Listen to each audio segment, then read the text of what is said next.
Welcome to you all. It's fantastic to see so many of you joining us. Welcome wherever you're joining from, all over Europe, I believe. Thank you very much indeed. This is an event to look at improving equitable access to essential and affordable biologic medicines right across Europe. Biologic medicines, the ones that are derived from living sources, have of course transformed the outlook for patients with many chronic and often disabling conditions. Back in 2006, it was the EU that authorized the world's first biosimilar medicine. That is, an officially approved version of an existing biologic medicine which has no clinically meaningful differences in safety or in efficacy. Europe's pioneering lead in biosimilars remains a vital contribution to healthcare across member states. It delivers cutting-edge medical innovation for patients and, of course, cost savings to healthcare budgets. According to the latest report that's come out recently on the impact of biosimilar competition in Europe, this is compiled by the consultancy IQVIA, they say biologics represent 34% of medicine spending across Europe at list prices, reaching 8.8 billion euros last year. And that sector is growing faster than the non-biologic medicines in market share. Now, the EU's first ever pharmaceutical strategy, which came in, just over a year ago, now that promised to ensure access to affordable medicines for patients and to support competitiveness, innovation, and sustainability. Yet, access to biosimilars, we know, is not equitable across all member states. Well, why not? What can be done about it? So in this event, which is an initiative from Sandoz and the Biosimilar Medicines Group, a Medicines for Europe sector group, we've brought together top-level speakers to address these questions. And we very much hope that you're going to put your questions to our distinguished panel. You'll be able to do that through the Q&A function on the screen after the keynote speakers and the panel discussion. Now, my name is Isabel. I was the medical correspondent at Britain's ITV News, and I'm delighted to be guiding these discussions today. Please do note that this event is being recorded. So first, may I invite all the speakers to switch on their cameras and microphones so we can see who you are, and I will introduce you. We have Isabel de la Mata, who is the Principal Advisor for Health and Crisis Management at DG SANTE of the European Commission. Another Isabel, Remus, Head of Biopharma and Specialty Business in Europe for Sandoz, also Chair of the Biosimilar Medicines Group in Medicines for Europe. Welcome to Zorana Maravic, who is the CEO of the patient group Digestive Cancers Europe, which is known as DICE, D-I-C-E. Also Peter Killian, Head of Pharmaceuticals at the Association of Statutory Health Insurance Physicians of Bavaria. And we'll have one other surprise guest joining us a little later. But for now, I'm delighted to hand over to Isabel de la Mata of DG SANTE for her keynote speech. Isabel. Thank you very much, and good morning to everybody. I'm delighted to join you today to celebrate the 15th anniversary of the first biosimilar medicine approval and launch worldwide. I'm especially pleased to be speaking to you as biosimilars can play a key role in meeting the aims set out in the pharmaceutical strategy for Europe and the Europe's beating cancer plan that the European Commission is working currently. To the pharmaceutical strategy, we put forward an ambitious set of proposals to create a patient-centered, future-proof and crisis-resilient pharmaceutical system. It will shape our pharmaceutical policy for the coming decades to ensure that all patients can access the medicines they need when they need them. This is very important for our citizens. The reform of our pharmaceutical legislation to be presented by the end of 2022 will be the centerpiece of this effort. To improve the system of incentives and obligations, taking into account the relationships with intellectual property rights, to address the aspects that impede the competitive functioning of the markets, to adapt to cutting-edge products, scientific developments, and technological transformation, to provide for simplification, flexibility, and the streamlining of approval procedures, to improve the transparency and reinforce oversight of the supply chain, strengthen the environmental risk assessment requirement, safeguard the quality of medicines, and ensure preparedness for new manufacturing technologies, and last but not least, to enhance security of supply and address the shortages through specific measures, including a stronger obligation to supply. The European Union has pioneered the regulation of biosimilar medicines by establishing a solid framework for their approval and by shaping biosimilar development globally. Since the European Union approved the first biosimilar in 2006, their use has seen an important increase, and today biosimilars are an integral part of the effective biological therapies available in the European Union, and they continue to deliver significant savings to healthcare systems. The pharmaceuticals strategy for Europe recognizes the role of generic and biosimilar medicines to provide a large number of patients with accessible and affordable treatment. Through their timely entry to market, their increased uptake by health systems, and their positive effect on pricing competition, biosimilar medicines also allow for potential saving in costs. However, there is still an untapped potential and an important challenge for the health system to fully exploit the potential savings from biosimilar competition to increase the access to affordable medicines. Over the next 10 years, more biologicals than ever will lose their exclusivity, most of them being concentrated in the oncology area. This provides large opportunities to make savings and increase access to previously high-cost cancer medication. The potential savings from an uptake in biosimilar medicines are very relevant for tackling inequalities in cancer care. Freed up resources can be reinvested into protection, diagnostic, and quality of life, and make access more affordable. With all this in mind, in its review of the European Union pharmaceutical legislation, the Commission will look how healthy competition can best be encouraged and help push the prices of medicines down. The strategy also foresees non-legislative initiatives. This work includes the exchange of best practices between the member states' authorities on the uptake of biosimilars in order to stimulate competition. The Commission also provides information to all the stakeholders on the scientific concept, the approval process, and the safety and efficacy of biosimilar medicinal products. On the 15th of December last year, like every year, we organized a public biosimilar event on biosimilar competition in Europe, where IQVIA presented this annual report. The national authorities, the payers, the patients, the healthcare professionals, and pharmaceutical companies actively contributed to the discussion. It is through such efforts that the European Union can help make a difference for citizens. Ladies and gentlemen, these are the specific plans that will improve our approach to support your sectors, and I am delighted to have the opportunity to discuss them with you today, because collaboration and the sharing of expertise are crucial when it comes to improving the biosimilar uptake. We are working closely with all the stakeholders, exploring together how we can deliver tangible benefits to citizens. And I very much look forward to hearing your views during the discussion. Thank you very much. Well, thank you very much indeed. There's so much in there, and I hope we'll be able to come back to you with some further points then. And I know we're going to have great contributions from our other speakers. So if you'd like to stay there for the while, then it is Isabel. I want to hear about the perspectives from others on our panel who we briefly met earlier. Zorana, Maravic, if I could turn to you firstly, if you'd switch on your camera and microphone.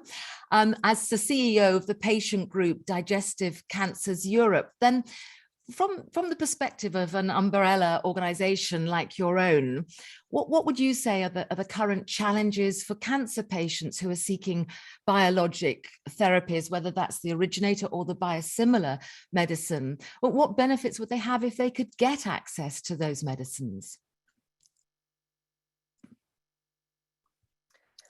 Thank you, Sue, for the introduction, and I would like to thank the organizers for organizing this important panel. I think I'm really grateful to have the opportunity to present the view of the digestive cancer community on this topic that is very important for us. So biologic therapies have a major role in the treatment of cancer patients. They can be used as a supportive cancer care or for cancer treatment. And many of the biologic cancer therapies have really changed the natural history of disease and improved the outcomes for patients and became the standard of care. So also for digestive cancer patients, these are often prescribed treatment options, for example, in colorectal and in gastric cancer, and have impacted the survival, the quality of life of patients, so outcomes overall.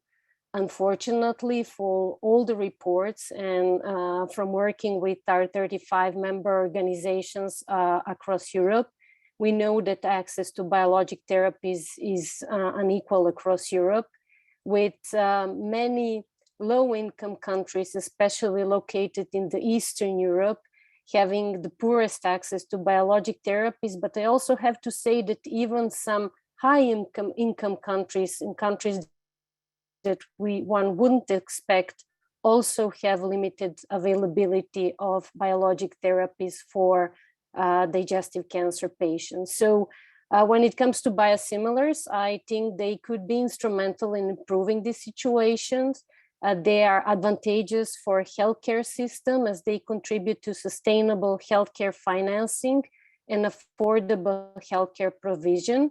And to answer your question, I think the increased uptake would provide our patient population with unique opportunity to receive high quality and in many cases more affordable biologic therapies, which would mean more patients receiving the treatment, some of the limitations that exist being reduced, reduce shortages, reduce waiting times, enable further treatment options.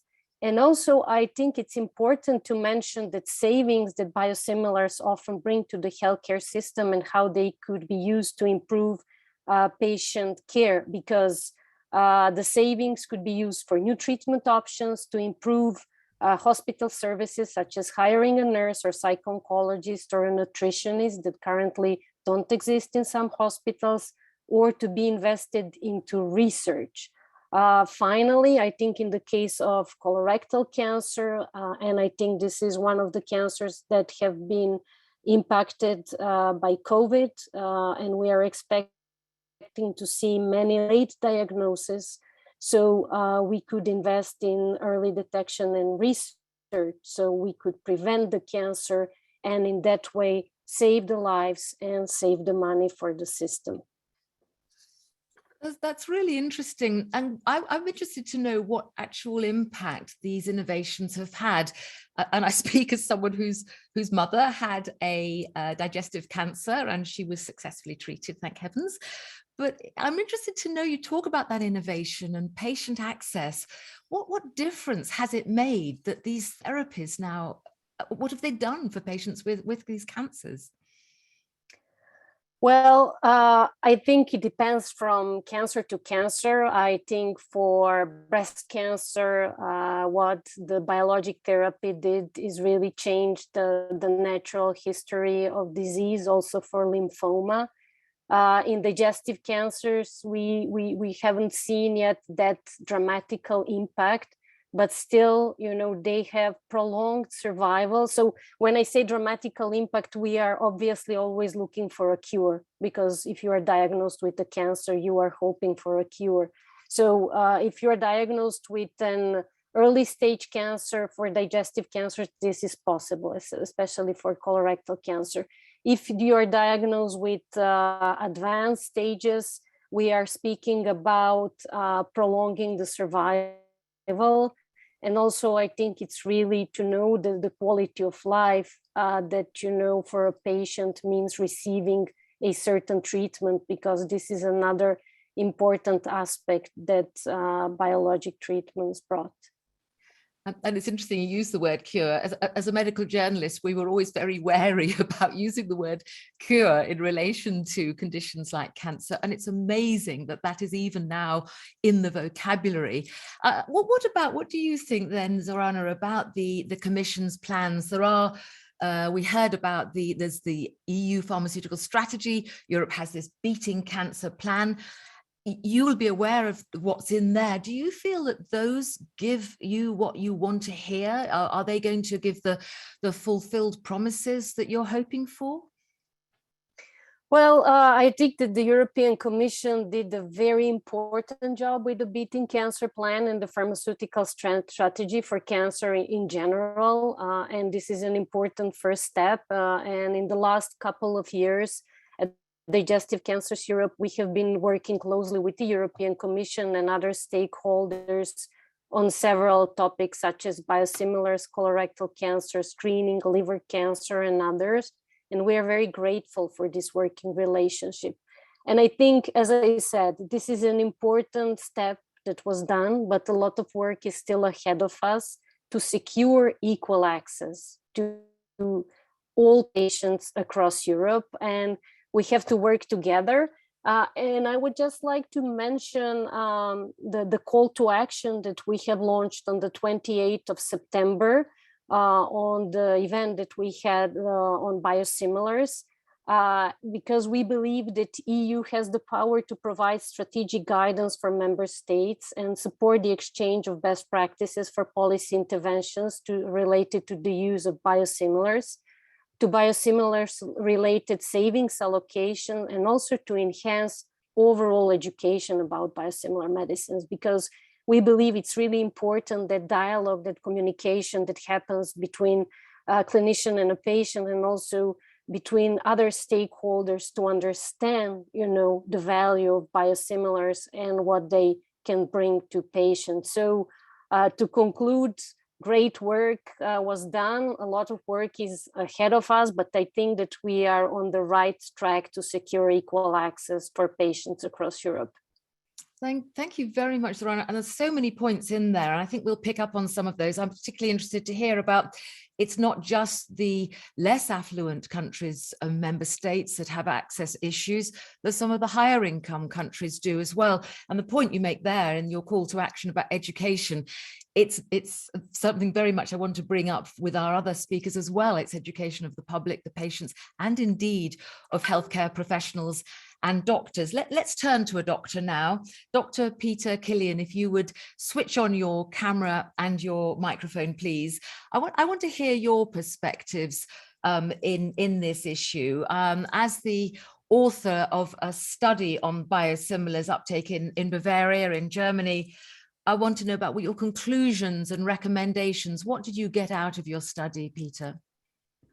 Yeah, with pleasure. I hope you can hear me well. Yeah, it's good. Thank you. Wonderful. And thanks a lot for the invitation and the opportunity to present a little bit and talk a little bit about the data that we found here in Bavaria. Yeah, so we did research, a Pharaoh study, we call it. It's an objective analysis of treatment, the treatment situation here in Bavaria. And our focus was on the treatment of rheumatoid arthritis to really get an idea what happens there in the field and what role do biologic treatments and of course biosimilars play in this role. And what we did was that we looked at the statutory health insured patient data, as said, for rheumatoid arthritis in the years from 2014 to 2019. Prescription data and of course also the diagnosis data. And what we observed was very interesting because we saw that the patterns over time changed a lot, maybe also because of the availability of the biosimilars. So what we found was very interestingly, because this is also in line with the guideline recommendations, that the usage of oral corticosteroids decreased or at least flattened a little bit. So the market overall growth, but the increase of the corticosteroid usage did not increase in the way that the market increased. Of course, the conventional synthetic disease-modifying antirheumatic drugs increased over time, as said, because there were more patients diagnosed with arthritis, and so that's perfectly in line. What we also saw, that more and more biologics are being used for the treatment of rheumatoid arthritis, which is good, because we know that these agents work very, very well for these patients, especially in the severer stages of disease. And what we saw that over time, with the availability of biosimilars, there was a switch from the original biologics to the biosimilars, because of different tools that were implemented by the government and also on a regional level, to steer somehow the prescriptions from originals to biosimilars. The reason is obvious, because biosimilars are normally cheaper from a price perspective, with the same efficacy as the original products. And with these savings, then we heard it before, more patients can be treated with these very good working treatment options. And this was what we saw over time from 2014 to 2019, that there was a change in the treatment pattern. It got more complex because there are more treatment options. But of course, we saw that biosimilars play now a very important role, and it's in 2019 it was somehow half and half original biologics and half biosimilars. And I think that's a very good development over time. And yeah, very interesting data that we found here with rheumatoid arthritis. And yeah, maybe we can look at other diseases like cancer, where also a lot of biosimilars are available. We will see what the future will bring and what we can do. And it's interesting what you're saying there, Peter, about the switch that has made the tools that were at a government or a regional level. And that, of course, is key for a physician such as yourself. How should that be organized in terms of who decides to do that? Finally, the government decides to do this, because we are in the situations that we have a shortage of money in the healthcare system. And so we need to use tools to somehow save costs. And then with the saved money, we can treat other disease maybe in the future or so. So it's the government that says we need to save money somehow. So all the prescriptions that are made in Germany and in Bavaria need to follow these rules: save money. So use generics, use biologics, not biologics, use biosimilars whenever possible. And then on a local level, so here in Bavaria, we have other tools to somehow guide the physicians to prescribe not the original drugs, but the biosimilars. So on a regional level. And interestingly, of course, healthcare budgets are always under pressure, but what everybody's been through and it's still going through, has that given an impetus, the pressures of the pandemic, towards greater prescription of the biosimilars? We're at the moment in the analysis still what the pandemic did to the prescription behavior. Of course, we saw some trends that patients did not go to the office in the way they did before the pandemic situation, but this normalized again.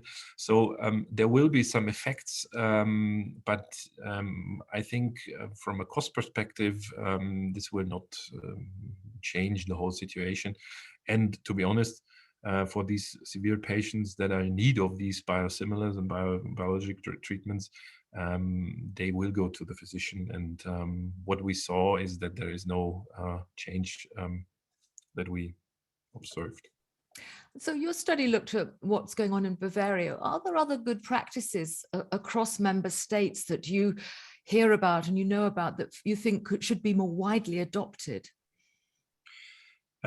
So of course there are some smaller projects, but to my knowledge, our study was really innovative in this way that we really looked at the prescription data level to find out what happens in Germany. There is a register, it's called Rabbit, for example.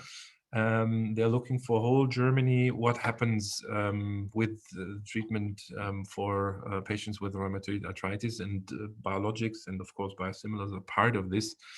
And this is also a nice register, and they do a lot of publication things over time. And so there is a lot going on. And I'm sure also in other countries, there are a few projects that will look at this topic. Maybe in Sweden, they're always very good with registers and real-world data. Thank you, Peter. There's so much in there. And to our audience, fantastic. We have so many of you on board listening to this distinguished range of speakers that we have with us today. Please do put your questions. It would be great to get those coming in. I see some are popping in now. Put them in. We will come to your questions that we'd like to put directly to our speakers. Things must be occurring to you as we hear from them now. So do give us your questions, pop them into the Q&A function. For now, Peter, thank you very much. And I'd like to turn to Isabel Remus, who is the head at Biopharma and Specialty Business of Europe for Sandoz. Isabel, it's been, 15 or more years now for the state of play of biosimilars in Europe. Where are we? Where have we got to? Europe's pioneered this. Where are we now? Yeah, thank you, Sue, for asking. And I'd say in summary, we've seen great success with biosimilars, and yet there is great opportunity. And let me explain why I say that. Since the 15 years that biosimilars are on the market, there's massive clinical experience with biosimilars, and this by now exceeds 2 billion patient treatment days in Europe alone. So really massive experience.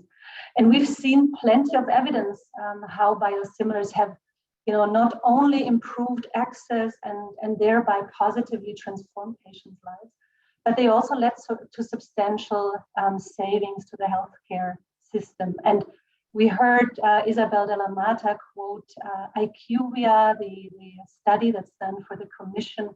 And this data shows that in the year 2020, there were savings of 6 billion euros alone in that year. And that just shows that there's a massive contribution from a financial perspective. But let's not forget that bringing competition to the market also means that, as exclusivity expires, that originators start to further invest in research, and they look for other innovations. And that's another positive effect. And now, flipping over to why I say there's still an opportunity, that, there are still massive inequities between countries, within countries, significant differences across therapeutic areas, and also in the level of competition between reference biologics and biosimilars. And that's led IQVIA to state that not all European countries have either been willing or able to increase access to the biologic medicines that are available in the therapy classes.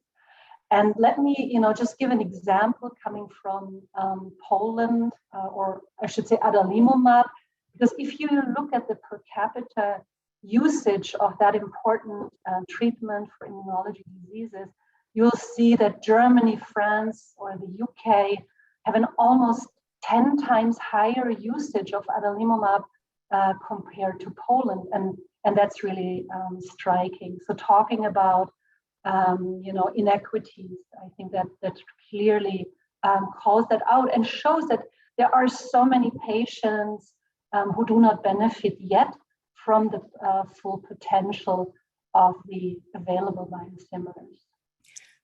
But you highlight there are these discrepancies which we're trying to address. So in the success that there has been in the 15 years or more now, what are the lessons from those successes? What measures, what challenges, what things have been done to create the success that might yet address those gaps in access? Yeah, it's a good question. And, after 15 years, of course, there are, success factors, criteria, but not one silver bullet. But let me summarize a few for today's discussion. The first point to mention is clinical guidelines. I think the UK NICE release to now also allow biologics for the treatment of moderate rheumatoid arthritis is a great example. Before it was restricted to severe RA, and just that change in guideline opened treatment to so many patients. So I'd say that's the foundation. Then awareness and education campaigns, and here, I want to thank a lot of patient organizations who are contributing here and playing a critical role.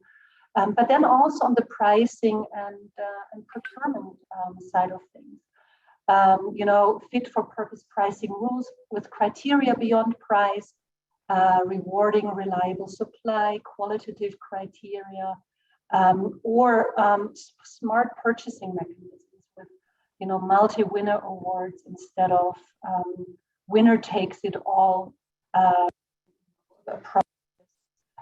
Plus, of course, incentives and gain sharing models where, the prescriber, the hospital can benefit from the savings that were generated and reinvest them, as it was mentioned earlier, for example, into additional staff. So my call to action would be that, we do need strong political leadership to get the right mix of policies. The European Commission has been a strong ally in the past 15 years. And we now count on their leadership to continue shaping the right future environment for biosimilars. Well, a good point to bring back Isabel de la Mata. In fact, I invite all speakers to put your cameras and microphones on. It's really interesting to hear those perspectives from the patient, the doctor, the pharmaceutical executive. Isabel de la Mata, what do you make of that? You've had a call to action there from Isabel Remus at the end. You've heard about the patients, you've heard what the doctors want. I invite Isabel de la Mata, pick up on some of those points, respond, and if need be, challenge each other, please.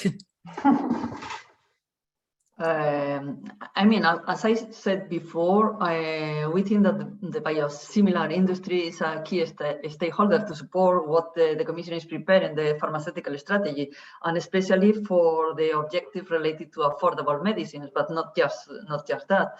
So these medicines could provide a large number of patients with accessible and affordable treatment. So not just think about the money that we can save and etc., but making medicines more available.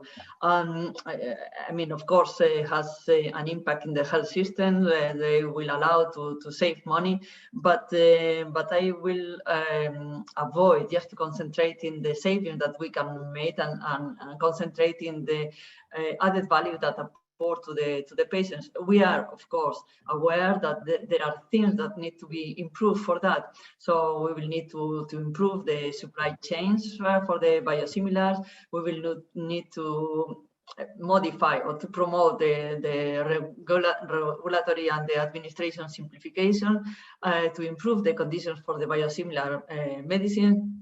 But this is why we are engaged in this dialogue with all the stakeholders until the end of the year, when we will present the proposals at the end of 2022. We have said that we are going to present the proposal of the pharmaceutical strategy, but not to forget that at that moment, everything is not finished. At that moment, we will begin the official discussion with all the partners, also the Parliament. I see Nicolás there, with the Council, and so it's still a long way, but we need to talk with all the involved people. We think that this is fundamental. Thank you.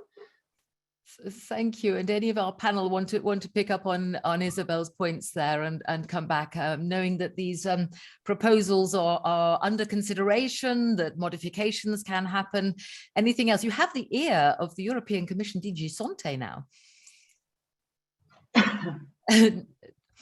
None of you directly. Well, that's really interesting. I just want to pick up on a few further points there that have come in. Zorana, you touched on education, and that of course is absolutely fundamental, because when biologics came onto the market and brought that innovation, and then along came biosimilars, and there may have been a lack of understanding, there may have been possibly suspicion, even fear.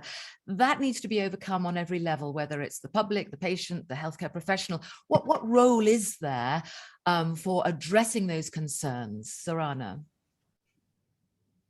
Thank you for the question, and I think it is always an important question when we talk about biosimilars. And I have to say that even for me, this was a very interesting topic. I'm a molecular biologist by education. I used to work in the pharmaceutical industry, and really it takes time. It takes a lot of data for somebody who wants to understand, that biosimilars are really the option to go. And I think for me, it was very interesting when we held the workshop for 10 of our digestive cancer patients. We brought the experts, we brought the patient to see the transformation in them. So I think it's all about the data, and it's all about the language, how you present the data. And once you know and obviously this is not for every patient, because some patients would just go with what their doctor tells them. Other patients will speak with, their peers, and, they will discuss this with them. But I think it's time that all of us, we use simple language, because the science behind biosimilars is not it's complicated. So we need to adapt the language. And also it's important to educate clinicians, because sometimes they don't have that capacity to transform the messages into simple messages. And therefore we have developed. Yeah, I think that, this is obviously not everybody is a good communicator, and, they don't even understand the science, or they think that patients don't want to go in that. And we have developed a toolkit for communication between patients and clinicians, translated into several languages, to show how a patient could speak with their clinician around biosimilars. Zorana, thank you. Well, let's put that directly to Peter. Do you have the capacity? Zorana reckons not all of you do have the capacity to put this into clear language that we, the patients, can then understand. Do you get it, Peter? Do the patients get it? Have you got Zorana's lovely toolkit, or how do you communicate with the patients about that in the simple language that she says is so necessary? Absolutely, yeah, that's the big challenge, to deliver the message to the patient somehow. But let's move one step backwards into the past, because there was a big discussion about the original biologic and the biosimilar. Are they equal? And I think this was a very important time to somehow train the physicians that there is not a real difference between the biologic original product and the biosimilar. And this was a process, because with everything that is new, especially here in Bavaria, there is a lot of hesitation in the beginning. So I don't want this. This is new, maybe dangerous or whatever. So it needed a lot of time first to adapt. There is a biologic treatment option, and then to accept that the biosimilar is similar to the original biologic. This was the next step the physicians needed to take. And then with the confidence that it's the same, this can then be translated to the patient in a very easy and simple way. And so the physicians first needed to get behind those treatment options, to then translate it and deliver the message, this is a good treatment option for you, to the patient. So, and this journey took quite a while, and this was also the point why we looked at the rheumatoid cohort, because the rheumatologists in Germany, they're more advanced than other physicians in other segments, because they are used to handle these biologics for a long time now. And in other indications coming from the pharmaceutical industry, for severe asthma, there were also some biologic treatment options then available and are, of course, at the moment. This journey started from the beginning. First of all, the physicians needed to get to know to these new treatment options and understand what they can do. And when in this segment, then biosimilars will come, probably they will have to go the same journey as the rheumatologists did again. So education, it's in the end, absolutely. Absolutely. Really, really super to hear that. And I'm delighted to see now that we can welcome our next guest. We have with us now Nicolas Gonzalez Casares, who is an MEP from Spain. Welcome, part of the group of Progressive Alliance and Socialists and Democrats. And also, I understand, trained in nursing, as well as having a specialism in emergency services, and then a political career. Nicolas, I understand you're a very active member of the ENVI committee, which is the Committee on Environment, Public Health and Food Safety at the European Parliament, and also on the Special Committee on Beating Cancer as a shadow rapporteur of the cancer report.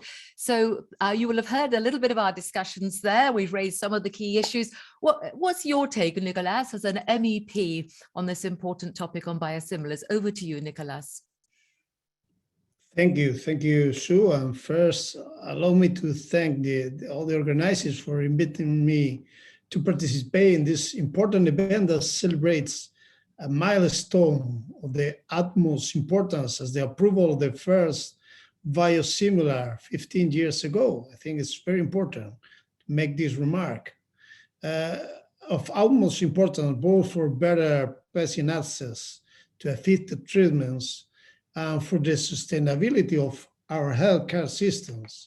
I think that accessibility and sustainability are two sides of the same coin if we want to ensure equitable access to healthcare and treatment for our citizens. I know perfectly, I was nurse in hospital and emergency care, and it was very important for me to have the access to biosimilars, some cases that we don't have access to other medicines. So not surprisingly, according to a recent report, EU countries have saved more than 18 billion euros thanks to the use of biosimilars, or 5% of the total savings on the European pharmaceutical budget. Savings that can and should be reinvested in a greater number of patients treated in other areas of healthcare. Good examples of this have been discussed on this event. But also from an industrial point of view, the biosimilar sector is important for Europe. Now that there is so much talk about strategic autonomy, now that the supply difficulties experienced during the pandemic are still fresh in our minds, we should not forget that the European Union used to be a dominant player in the biosimilar market. And even today, around 11% of approved biosimilar come from the EU. Therefore, from both points of view, the primordial one of healthcare, but also important one of industrial capacity, we should pay attention and promote this sector. It is well known that European Parliament is a strong advocate of the role of generic and biosimilars, and we have highlighted this in recent reports, both in the report of the EU pharmaceutical strategy that Isabel de la Mata well knows, and in the Beating Cancer Plan, given their role in ensuring equal access to treatment and care. Moreover, we included in the resolution on the pharmaceutical strategy a full chapter on the role of generic and biosimilar drugs, with very specific requests and proposals to increase their use as a key element for patient access to effective, safe, affordable, and high-quality treatments.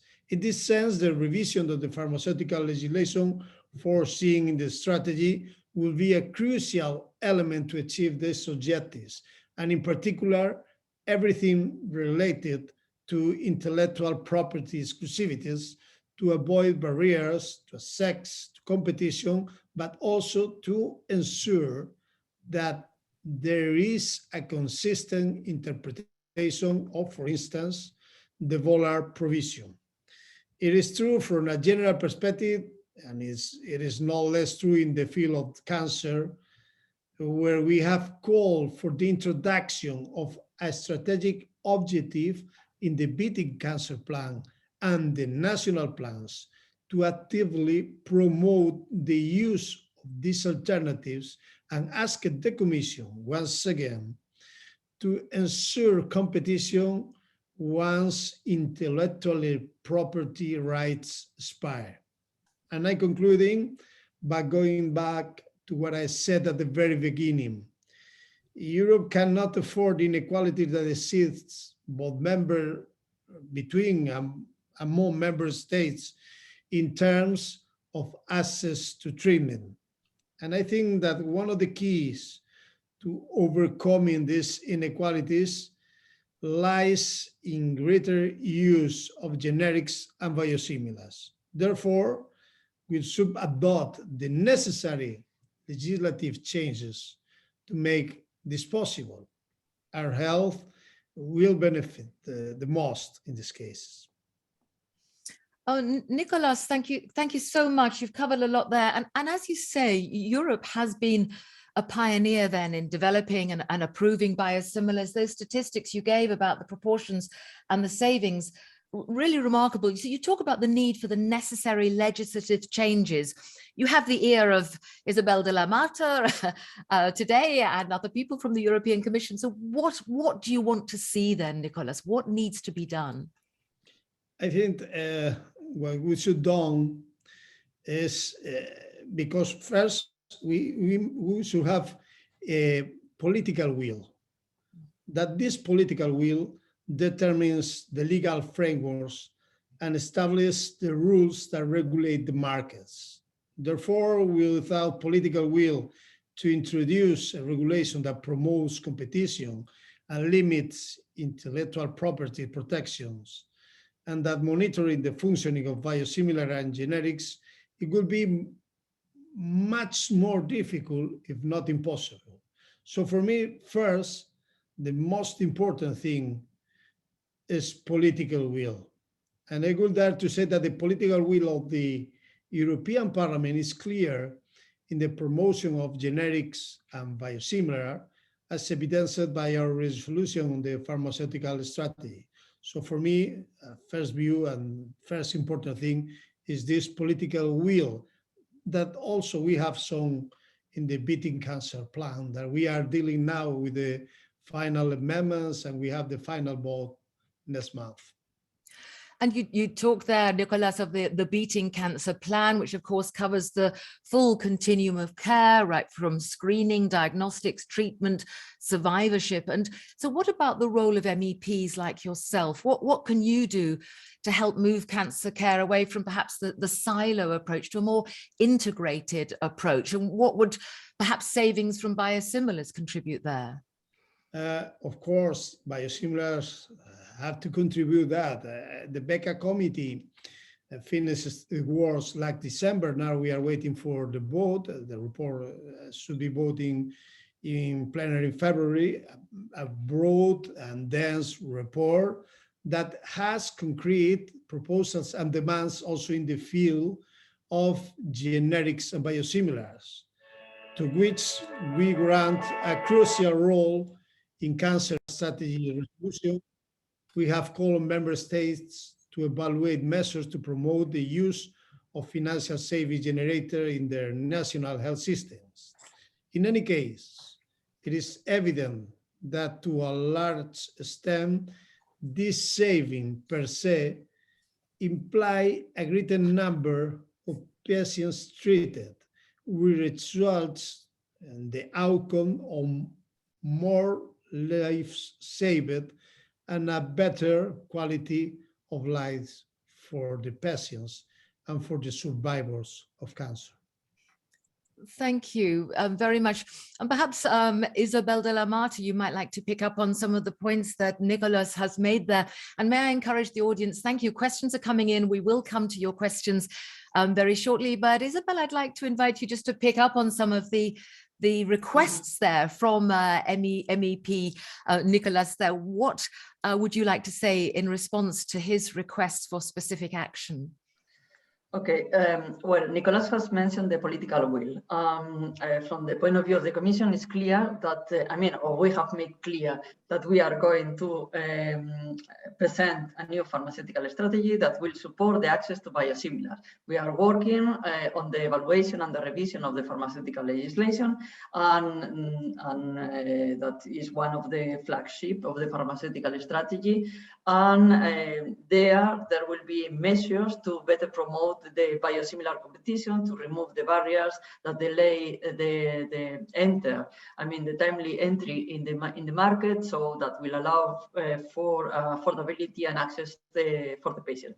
But there are also factors outside the medicine regulatory framework that will affect the biosimilar medicines, and those are the national pricing and reimbursement and substitution policies that could delay the entry of biosimilars into the market, and those are purely national measures.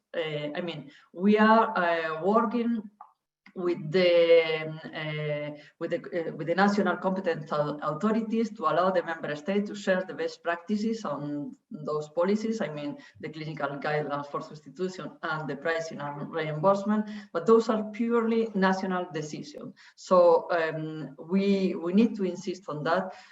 We need not just to concentrate on the EU legislation. I'm thinking that this is all and will solve all the problems. We need to go to the national level and to discuss there. That will be the main points. Thank you. And let's bring in some of our other panelists. Perhaps Isabel, Remus, you'd like to pick up on that there, because the European Health Commissioner, Stella Kyriakides, had promised to see that we can remove any barriers that may delay market entry to access and the uptake of biosimilars. So from a pharmaceutical industry point of view, what are those issues? What do you want to see done to overcome those barriers specifically? Yeah, so first of all, let me say that we very much welcome that the European Commission is seeing biosimilars, as one of the solutions, and is putting so much emphasis behind them. And there are very good things written in the pharmaceutical strategy. And the reason why I'm saying that is, that if we look into the future, with around 120 biologic products coming off patent in the next, until the end of this decade, then that is twice the number of biologics that have lost patent so far. So there's a huge number of products that will become or have the opportunity to become biosimilars.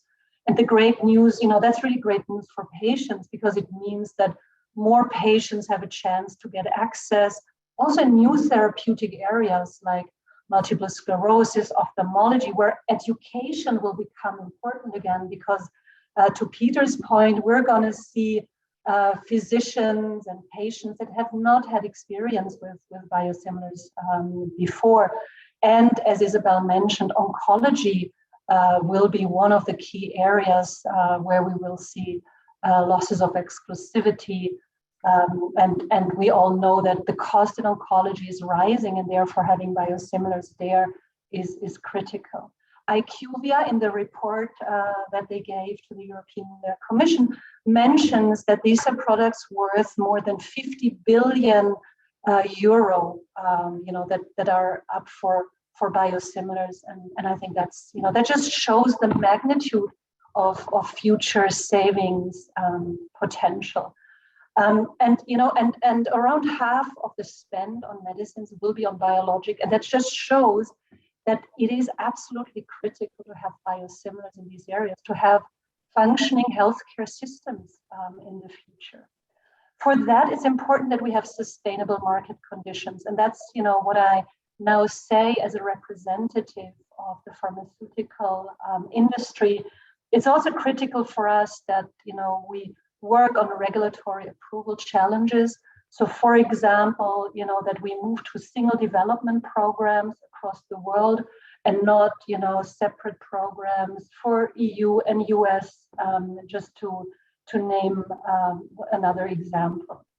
So, you know, what we would need to see is an EU biosimilar strategy and a lead in DG SANTE to work with the EMA biosimilar working party to address this and come up with very concrete measures. And I just want to state that we're very happy to collaborate and provide our experience and our expertise so that we can jointly achieve the best for biosimilars, for healthcare systems, but of course, very importantly, for patients. And, you know, I just want to say that, you know, we're very happy to be a partner in this. Thank you. Well, those are very specific, and of course, the point you make that it's a global market. But you touched there on the cancer and the very large proportion of these biosimilars which refer to cancer patients. So, Zorana, coming to you as a patient with your organization for cancer patients, what about in November? I believe the European Cancer Inequalities Registry was launched. This is part of the Beating Cancer Plan. There are these steps being taken to have an impact. Will that help? Will that registry, where there are inequalities highlighted, actually help put attention onto the need to bring in more biosimilars? Yeah, thank you for the question. And I believe that data collection and data analysis can only help improve patient care and outcomes.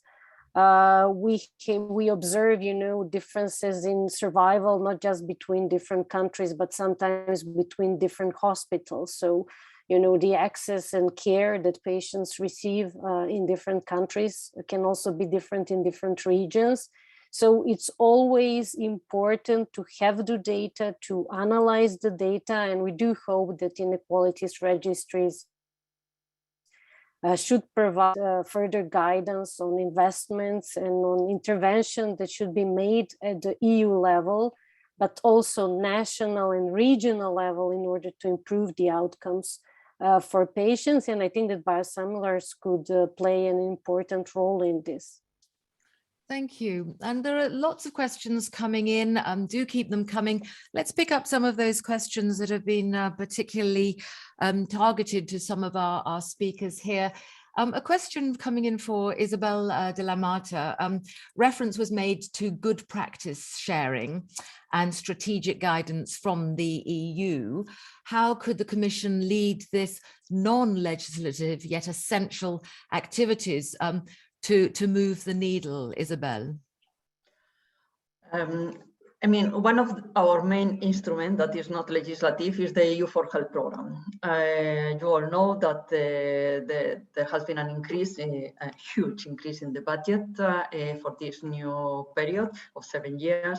And an important part of the budget is dedicated to fight inequalities, and specifically in cancer, supporting the member state to fight these differences, these gaps in the access, in the quick diagnosis, treatment, and etc. So we have several systems, that is the joint action, but also the direct grants to the member states to support what we call the best practices. There is this steering group on prevention, promotion, and now also on the management of non-communicable diseases that is identifying best practices. The member states that find that something could be useful for them, they are joining, and they can be financed to put that in place.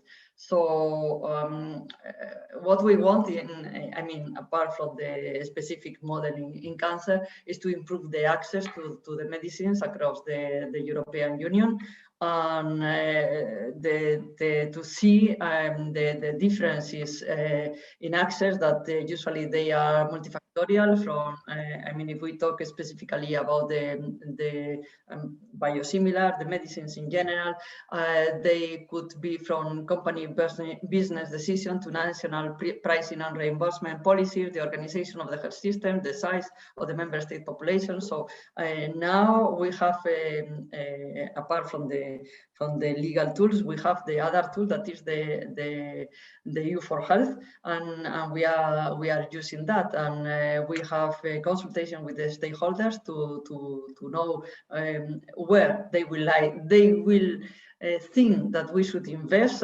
We just approved the 14th of January the work program 2022, and we are already working in the 2023. So there is an opportunity for everybody, the stakeholders, the member states, etc., to have your voice on where should we concentrate our aim for the work program 2023.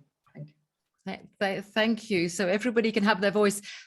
Peter, you might like to pick up the point there. And this is a question that's coming in about access to biologics can be limited by the status quo in the guidelines and practice. So what can be done to ensure dynamic prescribing and reimbursement guidelines revision process at the time competition lowers treatment cost? Make sense to you? Dynamic prescribing, what needs to be done to make sure that that is revised in the way that allows the best opportunities? Yeah, so I think there is a lot of movement already in this sense, because lots of the writers of these guidelines try to update the guidelines on a very regularly basis. So I know it from the treatment guidelines for asthma and COPD, the rheumatoid arthritis guidelines are updated quite frequently, and also in some of the oncologic indications. This is also a good practice now. Of course, there is room for improvement, as with everything. But I think the development is in this direction to be very close to what happens in the market, to be dynamic in the recommendations, and of course also highlight that biosimilars are good treatment options, because we should not forget that these treatment guidelines always should also look at the costs that these treatment options deliver, and therefore they should take this into the account when writing the guideline, that also the costs are important. So thank you. And this may be one for you, or it might be one for Isabel, coming in from our audience. Thank you. About the structural link between reimbursement restrictions and prescribing guidelines, saying it's concerning to hear about access is both in wealthy countries, Germany, Bavaria, less wealthy countries, Poland was mentioned. Healthcare systems can't afford all medicines, but once price competition from biosimilars medicines occur, affordability is less of an issue. The question is, should there be a requirement to reconsider prescribing guidelines once the biological medicines become more affordable?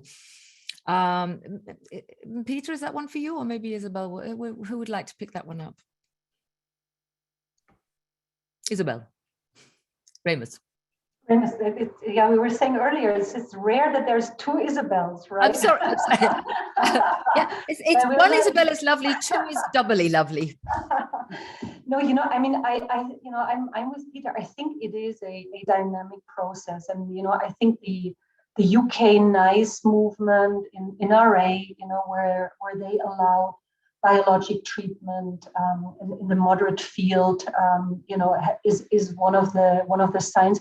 I think the question I would have is, how can we, have that earlier, and how can we make sure that some of these barriers to entry I mentioned the Polish example, access to biologics, which is still very restricted. There's a capped number of patients.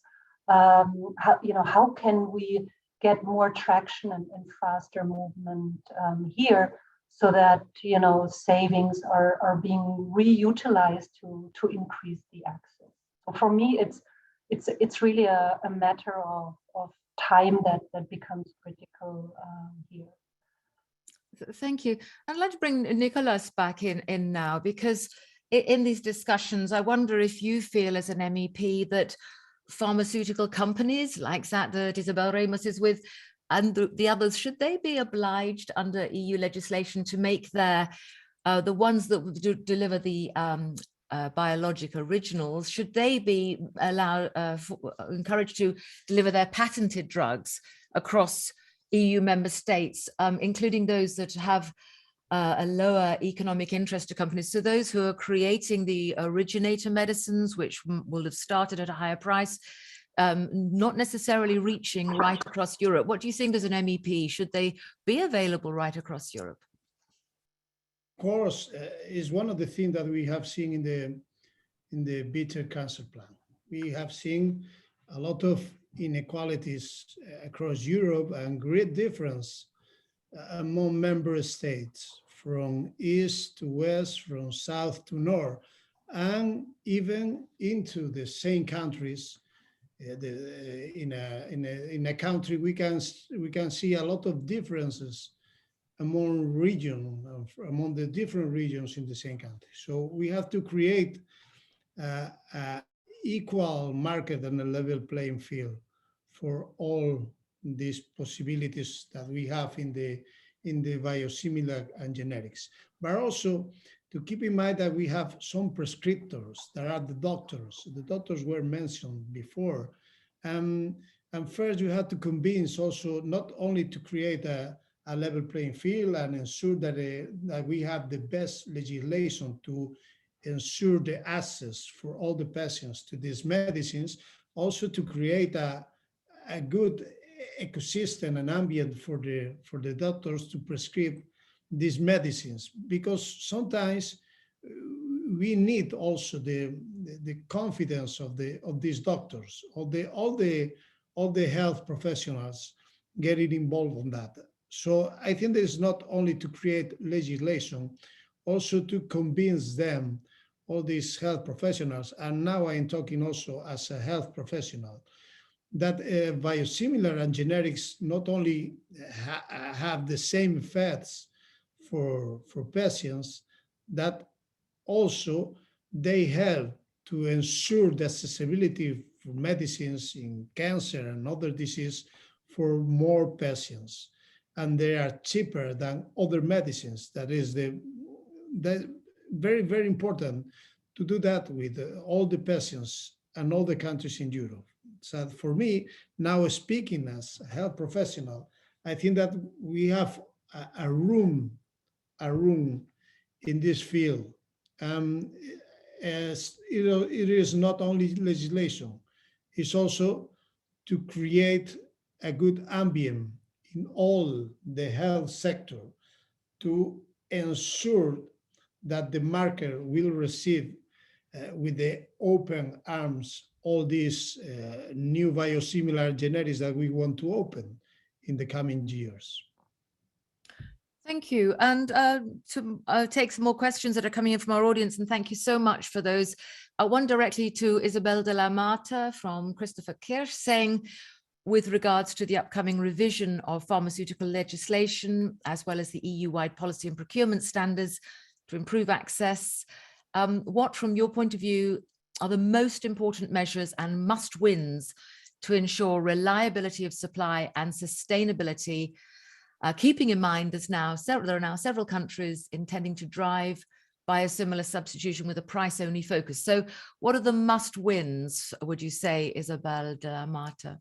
For the supply chain, I mean, the ongoing structural dialogue has the intention to gain a better understanding on the functioning of the global pharmaceutical supply chain, including for biosimilars, and also identify the causes and drivers of vulnerabilities and dependencies that are threatening the supply of medicines in the European Union. So that means that we are still working on that to understand what is happening and how we could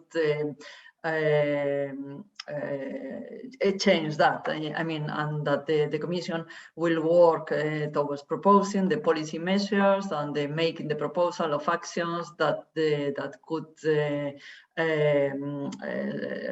strengthen the system, the continuity, the security of the supply of those medicines in the European Union. And regarding the procurement practices,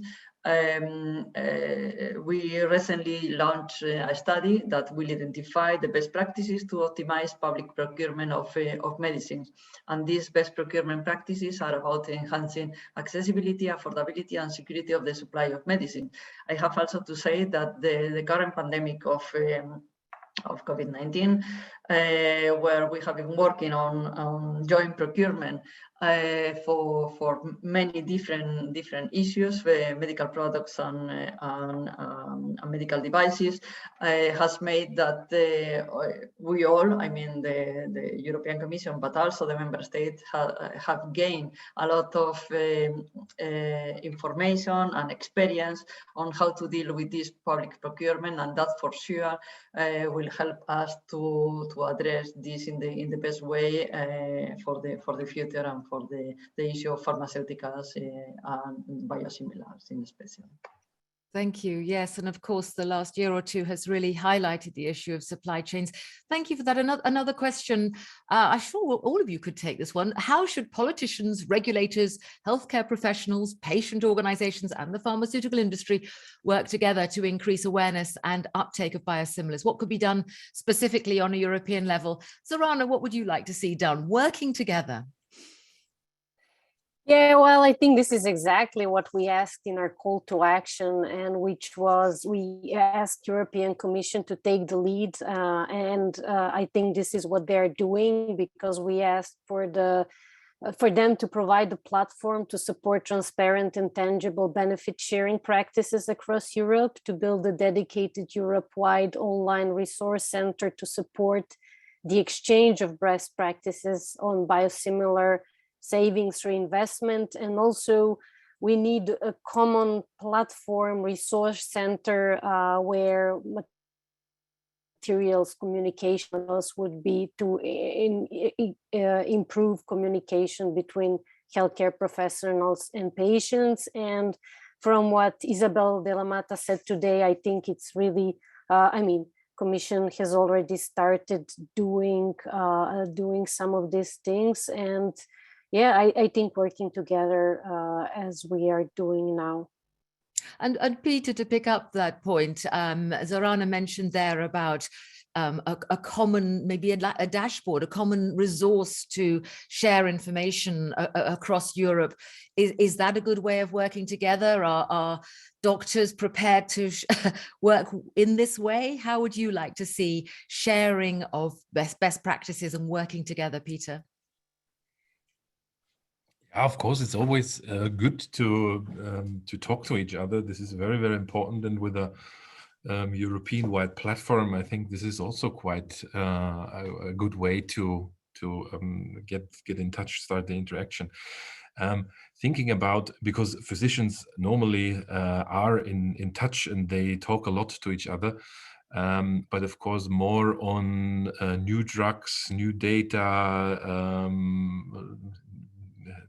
severe disease treatment options, what will be there in the future.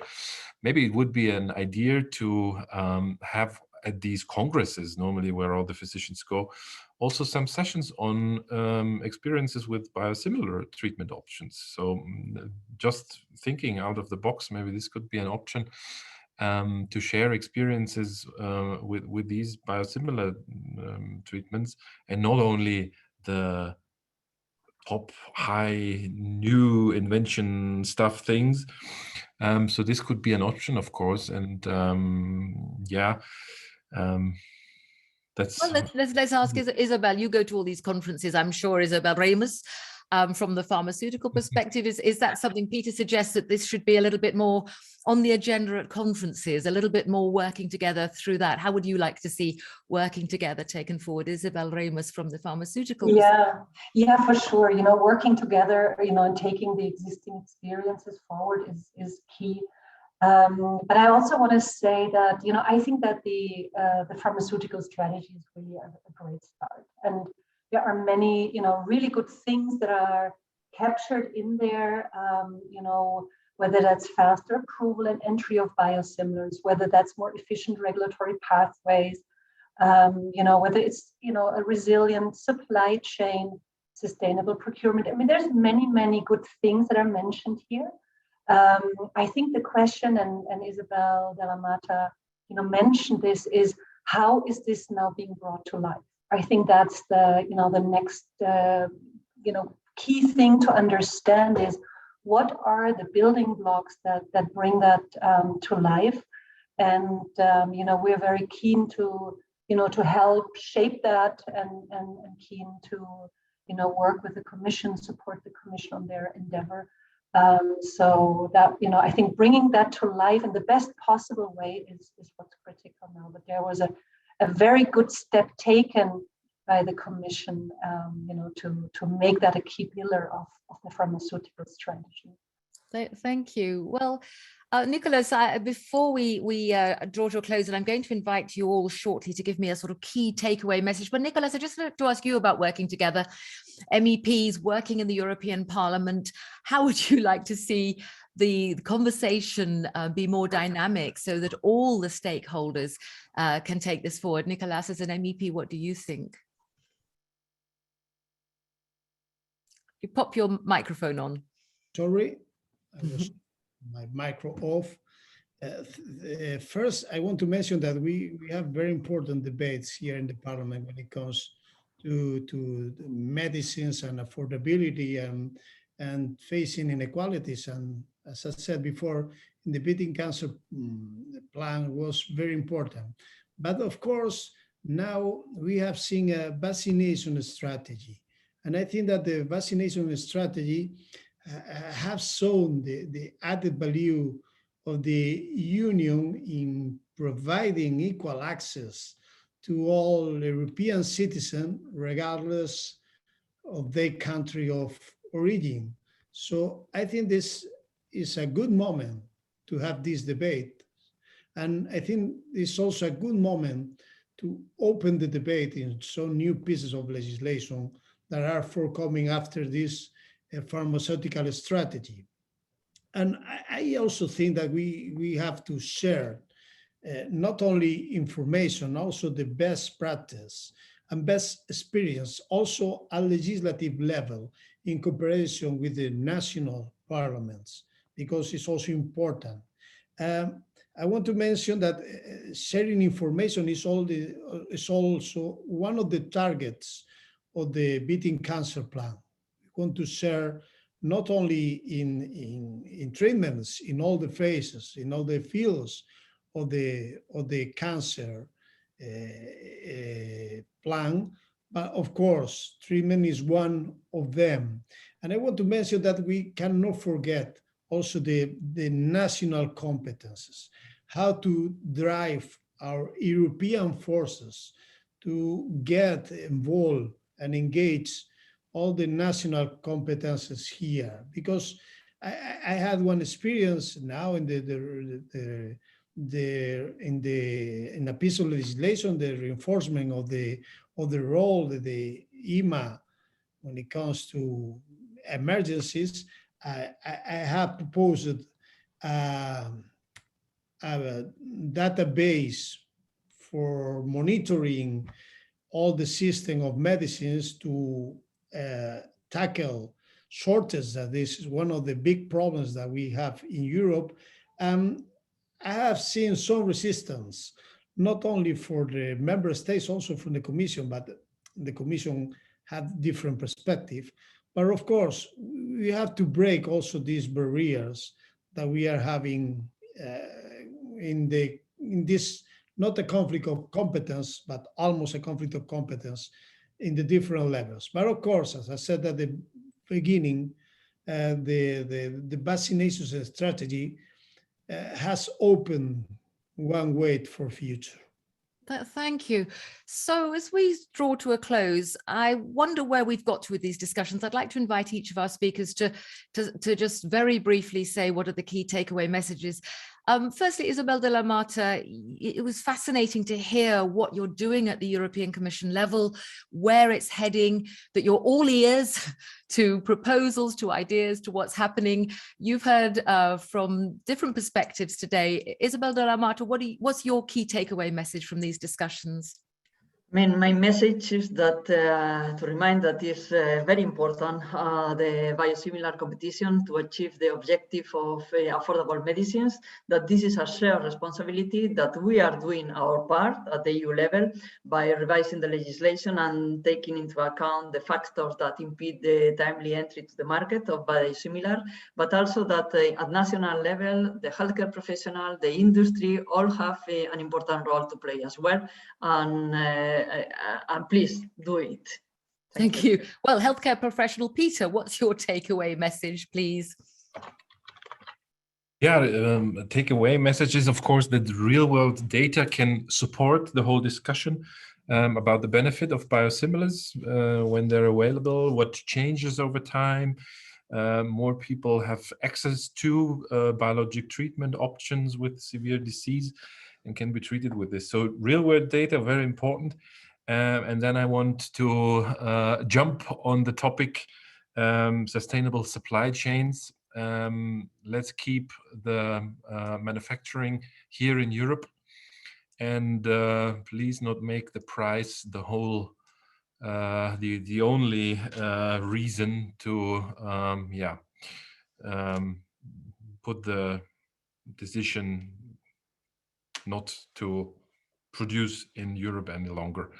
And I think that's very important because, as Mr. Carrera says, it's important to keep the manufacturing in Europe to be more independent from other countries.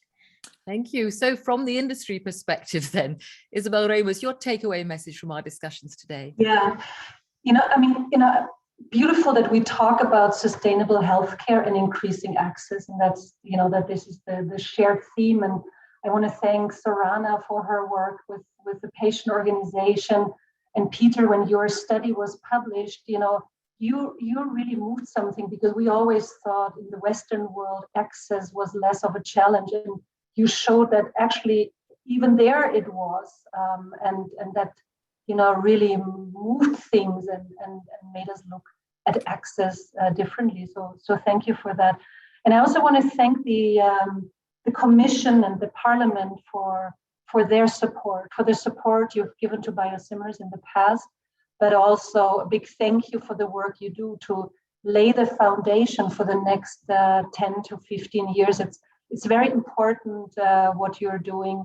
And as said, if we can collaborate and support you in any way, we're very happy to do so. Lovely. And in the end, it's all about patients. Zorana, in the end, what about the patient's perspective? What are your takeaways from today? Yes, I would like to thank all the speakers, and I think that we have a representation here of the stakeholders, that we work together, because at the end, I think that we all want is equal access to patients and improved outcomes. I think data is very important for that, and also the real world data, because in order to understand where the problems are, because as many speakers commented, we all think that, access is not a problem in high income countries, but in some it is. So let's work together. And I think for us at Digestive Cancers Europe, it is also working with our national member organizations to transfer everything that is done at the European level, at the local level, but also I think working with other organizations, because as Peter said, maybe the clinicians working in the rheumatoid arthritis have been more exposed to biosimilars. We see that in cancer, some of my colleagues from other disease areas are still cautious, and I think it is our role to transfer our knowledge and to work together with them. So thank you, Sue. Well, thank you. Working together. That's in Nicolás. You mentioned political will. You're in that role there, and you straddle the healthcare career and your political career. What about your key takeaways, Nicolás, from our discussions today? First, let me say thank you to all the speakers and attendants. First, I want to mention that we want this industry here in Europe and all the supply chain. Probably not all, okay, but we want it here because we want autonomic strategy also in the pharma world. But of course, I consider that the system inequalities within the union in access to medicines are not tolerable. And of course, I want to say that the parliament is consistent and strong in its demand to reduce inequality of access. And I am convinced that the Commission is analyzing this reality in depth in the framework of the review of the pharmaceutical strategy. So I think that is the moment to open the doors to a new 15 years more for generics and biosimilars and use them to reduce inequalities and make it more affordable, the medicines for the people in our countries. Well, thank you very much. I think there would be a hear here from everybody on that. Inequalities not tolerable. Thank you, Nicolás. Thank you so much to all our speakers for your fantastic contributions and insights today. Thank you to the audience for being there, for sharing this with us, and for the questions that you've posed. It's been really fascinating to hear what can and indeed should be done to address inequalities of access to biosimilars across Europe in order, of course, to reach patients and to achieve the aims of the EU pharmaceutical strategy and Europe's Beating Cancer plan. It's been fantastic to hear all your thoughts and views on this. I'm Sue Saville, and it's been my great pleasure to guide our discussions today. Thank you all very much indeed. Bye for now.